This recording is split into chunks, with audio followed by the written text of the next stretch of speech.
அந்த மருத மலைக்கு நீங்க வந்து பாருங்க, ஈசன் மகனோடு மனம் விட்டு பேசி பாருங்க. தீராத வினைகள் எல்லாம் தீர்ந்து போகுங்க, சத்தியமா சொல்லுறேன், தீராத வினைகள் எல்லாம் தீர்ந்து போகுங்க.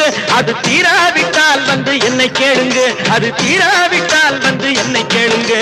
மருத மலைக்கு நீங்க வந்து பாருங்க. மருதமலை முருகனுக்கு, மருதமலை ஆண்டவனுக்கு, மருதாச்சல பொன்னிக்கு